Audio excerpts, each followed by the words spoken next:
Përshëndetje të nderuar teleshikues, ta një raport dhe jemi së bashku sot në 8-8 për të folur për një nga temat më të nxehta të këtyre ditëve, siç ka qenë ajo e sjelljes për shkatrim të armëve siriane në Shqipëri. Për të komentuar mbi këtë çështje, unë sot kam të ftuar deputetin e Partisë Demokratike, zotin Gerti Bogdani. Zoti Bogdani, përshëndetje. Përshëndetje. Së pari ju falenderoj për prezencën tuaj në studio. Falenderoj unë për ftesën. Me sa shoh fillimisht i pas keni marrë masat. Patjetër që sot në parlament kam përshtypjen që kjo është tashmë simbolika e protestave për lëndët e armës kimike. Shpresoj që mos të na duhet dhe mos i duhet qytetarëve shqiptar në muajt në vijim. Pra shpresoj që përgjigjja të jetë jo në fund të ditës, qoftë ditës sotme apo ditës nesërme.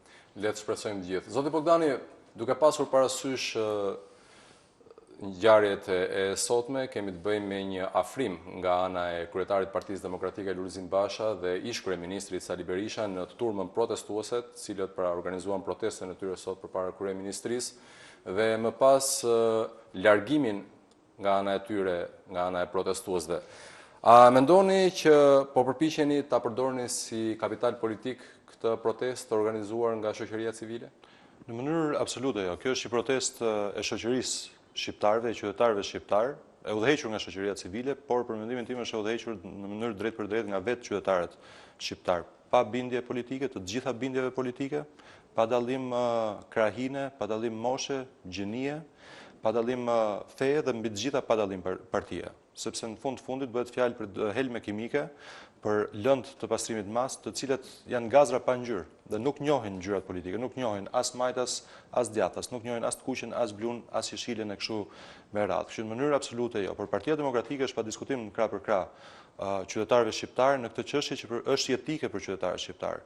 Dhe vendimi politik sot për të kërkuar një referendum për këtë gjë ishte një hap i rëndësishëm, besoj unë, në luftën apo në këtë sfidë të qytetarëve shqiptar për të ndaluar ardhjen e armëve kimike në Shqipëri, sepse është një sfidë që ka ndezur shqetësimin, ka ndezur zërin e qytetarëve shqiptar, e kemi parë se si është përshkallëzuar situata nga disa reagime fillestare, nga disa dhjetra në qindra mira dhe sot janë me mira qytetar shqiptar që protestojnë në çdo qytet të Shqipërisë, duke filluar nga Tirana, Durrësi, Korça, Elbasani, Shkodra, por jo vetëm kaq, qytetar shqiptar nëpër universitetin në Itali, apo në Amerikë, apo në qytetet tjera të botës. Pra është një çështje që i përket qytetarëve shqiptar, sepse ndikon në mënyrë drejt për drejt mirëqenien e tyre, jetën e tyre dhe rrezikon të ardhmen e këtij vendi.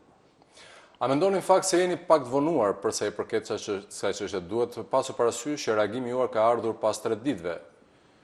Tani është o njëra o tjetra. Megjithatë, protestuesit qytetarët e kanë kërkuar që opozita të ketë zërin e saj. Në ditët e kaluara opozita ka pasur një zë për vendimarrje. Shumë deputet të opozitës kanë qenë prezent në format ndryshme të protestës. Unë kam qenë një prej të parëve do të thoja që e ka bërë një gjë të tillë, duke ngritur në grupin parlamentar në seancë plenare dhe më pas brenda mundësive që të jep mediumi mediatik apo politik në Shqipëri. Dhe këtë gjë e kanë bërë jo në radhë parë si politikan, po në radhë parë si qytetar shqiptar, mbi të gjitha si familjar shqiptar, si prind i ri. E kanë bërë për vajzën time, për veten time, për familjen time, për qytetarët që më kanë votuar e kanë bërë për të ardhmen në këtë vend. Unë personalisht si Gert kam zgjedhur që të vit jetoj në Shqipëri. Kam studiuar dhe jetuar në Amerikë dhe kam marrë vendimin të vit të ndërtoj të ardhmen time në Shqipëri. Por me këtë që dëgjojmë sot, dhe shpresoj që mos të vazhdoj kështu, shpresoj që të kemi një jo në fund ditës, siç e thash pak më parë, detyrohesh që të largohesh nga Shqipëria. Mbase kjo pjesë politikanësh papërgjegjshëm apo qeveritarësh papërgjegjshëm i ka zgjidhur problemet e jetës dhe nuk mendon për qytetarët. Problemi është që janë 4 milion shqiptarë që jetojnë në Shqipëri dhe me miliona të tjerë qytetarë shqiptarë që jetojnë jashtë Shqipërisë, që me sakrificë kanë ndërtuar jetën e tyre dhe kërkojnë ta ndërtojnë jetën e tyre në këtë vend. Dhe importi i armëve kimike, importi i këtyre gazrave helmus vën një pikpyetje shumë madhe mbi të drejtën më themeltare që ka çdo individ, të drejtën e jetës, që nuk e jep asnjë politikan, asnjë kryeministër, por e jep Perëndia. Prandaj është shqetësuese kjo gjë, prandaj unë me aq sa ka mundësi, e thash, si qytetar, si prind dhe më pas si politikan, kam protestuar dhe do vazhdoj të protestoj. Në fakt, pyetja ime që ato që doja theksoj do të ishte jo vetëm ju si individ, apo ka qenë dhe deputetja tjetër e Partisë Demokratike me Sila Doda.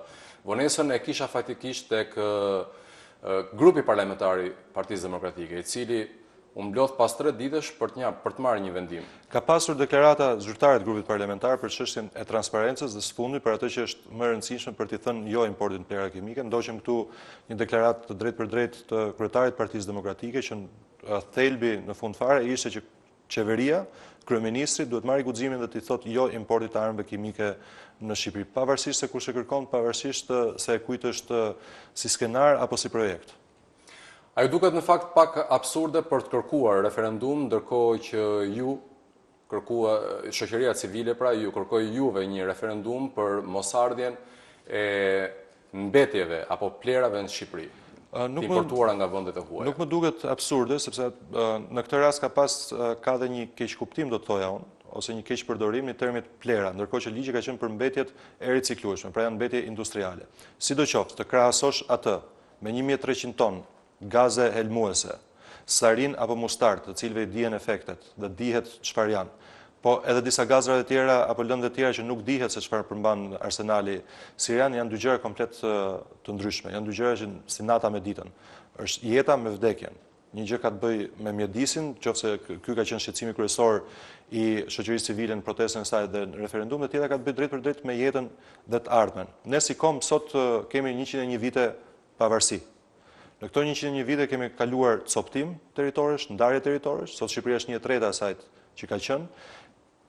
Shqiptarët që mbetën jashtë territorit të Shqipërisë kanë jetuar genocid spastrim. Kemi jetuar një diktaturë shumë të dhimbshme, kemi jetuar luftra, sfida dhe sforco. Po megjithatë kemi mbijetuar si kom. Ndërkohë sot, pas 23 vitesh demokraci, ne me papërgjegjësinë tonë si klasë politike apo klasë qeveritarësh, themi që t'i vëmë shjelmin gjithë këtyre sakrificave të popullit shqiptar dhe të kombit shqiptar dhe t'i japim një mundësi rreziku për të rrezikuar të ardhmen jetën e qytetarëve shqiptar sot, por dhe të ardhmen e Shqipërisë nesër. Zoti Bogdani, sipas jush, a mendoni se organizimi i këtyre protestave do të ndikonte disi në krimin e një fryme anti-amerikane? Nuk besoj në mënyrë absolute. Në radhë parë, unë e kam shprehur dhe publikisht, nuk besoj që është një kërkesë e Shtetet Bashkuara të Amerikës personalisht, duke nisur qoftë nga informacione, qoftë nga eksperienca, apo qoftë dhe nga intuita. Nuk besoj se është e tillë. Në radhë të dytë, kushdo që të jetë kërkuesi i kësaj gjëje, qoftë Shtetet Bashkuara të Amerikës, qoftë Rusia, qoftë NATO apo Kombet e Bashkuara, qeveria shqiptare ka përgjegjësi para qytetarëve shqiptarë në radhë parë dhe pastaj para aleatëve të saj.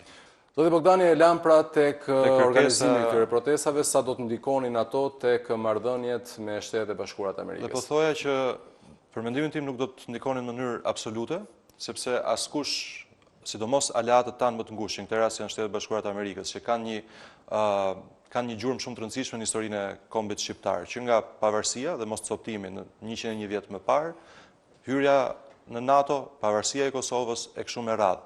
Pra them këtë sepse asnjë qeveri nuk mund të kërkojë një qeveri tjetër të dalë mbi interesat e qytetarëve të vet. Pavarësisht kërkesës, është shumë normale që një qeveri, pavarësisht dëshirës për të ndihmuar, dëshirës për të dhënë kontribut, do të thoshte që këtë gjë duhet ta diskutoj së pari me publikun tim, së pari me qytetarët e mi, sepse çdo qeveri në radhë parë është përgjegjëse ndaj qytetarit vet. Pra në radhë parë kësaj here vjen Shqipëria. Është Shqipëria e para, pastaj aleatët. Dhe një përgjigje jo do të ishte shumë më se normale, dhe askush nuk do ta keq kuptonte. Ishte zëdhënësia e NATO-s, kam përshtypjen në mos gaboj, që bëri një deklaratë tillë që mjafton tha që Shqipëria të thotë një jo. Por frika ime në këtë rast është që qeveria shqiptare është vetë ofruar për të bërë demontimin dhe importin e armëve kimike siriane në Shqipëri. Por që jam i sigurt që lëvizja qytetare, protestat qytetare, të gjithë qytetarëve shqiptarë në çdo cep Shqipërisë, por dhe jashtë saj, pa dallim bindjesh politike, do ta shtyjnë këtë qeveri që të marrë një vendim dhe t'i thotë jo këtyre armëve kimike. Pra ju jeni mendimit që një jo është më se normale? Pa diskutim që është më se normale, sepse edhe një herë, qeveria është në qeverisje për t'i shërbyer qytetarëve të vet. Dhe për sa kohë një vendim është kundra interesave të qytetarëve të vet. Dhe në këtë rast e tham është interesi dhe drejta themeltare që është drejta e jetës, sepse kjo cënohet në mënyrë të drejtë për drejtë dhe më pas e ardhmja e Shqipërisë dhe kombit shqiptar. Pra nëse kjo cënohet është shumë e drejtë për të thënë jo dhe askush nuk do ta keq kuptonte një jo të thënë në këtë mënyrë dhe duke vënë mbi gjitha interesat e qytetarëve shqiptar. Zoti Bogdani, kemi dy deklaratat të kryeministrit Edi Ramën, në të cilën ai është shprehur se deri në këto momente nuk ka asnjë kontaktim apo një marrëveshje për ardhjen e armëve kimike siriane në Shqipëri dhe më pas shkatrimin e tyre. Ndërkohë që sipas tij çdo përpjekje për të transformuar fjalët që ai ka thënë është një mashtrim për opinionin publik. Zoti Rama ka shumë thjesht që ti heqi këto dyshime apo mashtrime siç thotë ai të opinionit publik, duke thënë që jo, armët kimike s'kan për të ardhur në Shqipëri. Zoti Rama nuk ka thënë që s'ka asnjë kontaktim, ka thënë që jemi në biseda dhe nuk ka asgjë konkrete. Ka thënë që Shqipëria do dali kokë lart dhe më e pastër nga ky proces nëse do ndodhi. Pra zoti Rama në të gjitha momentet e ka lënë derën hapur, ndërkohë që ka shumë thjesht të përgjigjet atyre qindra mijëra qytetarëve që protestojnë, atyre të rinjve, të moshuarve, burrave, grave, fëmijëve, që kanë dalë në shesh pa i thirrur politika në shesh. Kanë dalë në shesh se ndjen detyrë qytetare për të protestuar për një drejtë shumë të rëndësishme të tyre, për të ardhmen e familjet e tyre. Ka detyrën, përgjegjësinë, ti thotë jo. Dhe kjo do ishte të gjithë tymnajën, do ishte të gjithë këtë mungesë informacioni, do i jepte fund edhe këtyre piruetave politike, do i quaj unë të zotit Rama, duke folur shumë, por duke mos thënë asgjë, por njëkohësisht duke lënë derën hapur. Siç bëri sot kryetari i grupit parlamentar, zoti Gramoz Ruçi, në parlament. Jo, nuk ka pse të kemi shumë debate, nuk ka pse të kemi shumë diskutime, nuk ka pse të kemi as referendum. Në momentin që qeveria thotë jo, referendumi më i mirë, kam përshtypjen që rezultati do dihet, është duke parë pamjet që ju transmetoni çdo ditë, duke ngritur shqetësimet që ju keni ngritur çdo ditë si media dhe shpresoj që media të bëjë dhe të jetë në lartësinë e saj ndaj qytetarëve shqiptar dhe jo ndaj politikës, të bëjë detyrën për ta denoncuar, sepse është një zë shumë i fuqishëm shoqërinë shqiptare. Dhe deri më sot mediat e kanë bërë një gjë të tillë, kam përshtypjen krah për krah qytetarëve shqiptar, siç tani fillon e bën dhe opozita shqiptare. Pra zoti Rama e ka shumë thjesht. Mos bëj pirojeta politike, mos bëj lojra fjalësh, po dali dhe thotë, jo, nuk do importojmë armët kimike në Shqipëri, sepse kjo gjë cënon jetën e qytetarëve shqiptar. Kjo gjë cënon të ardhmen e Shqipërisë dhe kombit shqiptar. Ju si forcë politike do të vazhdoni të jeni pranë protestave të shoqërisë civile? Pa diskutim që po. Do shtym deri në fund nismën për referendum, nëse kjo do të jetë e rëndësishme, do bëjmë këtë gjë siç e bëm sot në Parlamentin e Shqipërisë, ku nuk mund të ishte një seancë normale, ndërkohë që qytetarët të rinjt, gjimnazistët kishin bojkotuar mësimin, studentët kishin bojkotuar mësimin, qytetarët kishin lënë punën për dalë për të protestuar, nuk mund të vazhdojmë me rendin normal të ditës. Çështja e ditës sot, derisa të jepet zgjidhje përfundimtare dhe derisa qytetarët shqiptar të flenë të qetë pa ankthin dhe makthin e lëndëve kimike, do ta kenë gjithmonë opozitën krah për krah tyre. Zoti Bogdani, ministri Ahmeta i intervistuar në studion e lajmeve të A1 Report u shpreh se këto lëndë kimike nuk janë të karakterit të armëve shpërthyese eksplozive, por janë lëndë të lëngshme. Pra, nëse mund të themi të mbushura në bidona apo fuçi plastike apo metalike. Ka ndonjë ndryshim? Janë lëndë kimike të këtij lloji apo të atij lloji? Rëndësi ka çfarë është rezultati në momentin që ato dalin në natyrë apo në hapësirë. Është sfarosja në masë. Në rastin e gazit sarin, për punë minutash, dhe këtu kam parasysh dhe disa video transmetuara, në rastin e gazit mustard brenda një dite, në rastin e gazet të tjera që nuk i njohim, as nuk e dim se si mund të jetë reagimi. Zoti Ahmetaj nuk është ekspert i fushës, por edhe sikur të ishte ekspert i fushës, pavarësisht garancive që mund të jepte ose pavarësisht garancive që mund të japi çdo ekspert. Në jetë nuk ka 100% të vërtet absolute, nuk ka absolutizëm. Pra sikur të ekzistojë 0,0001% shans që këto të shpërthejnë, të dalin në ajër apo në ujë, do të thotë që ka 0,001% shans që kjo gjë të ndodhi dhe kjo gjë të shkatërrojë jetën e qytetarëve shqiptar. Dhe tu të marr një shembull shumë thjesht. Fukushima në Japoni.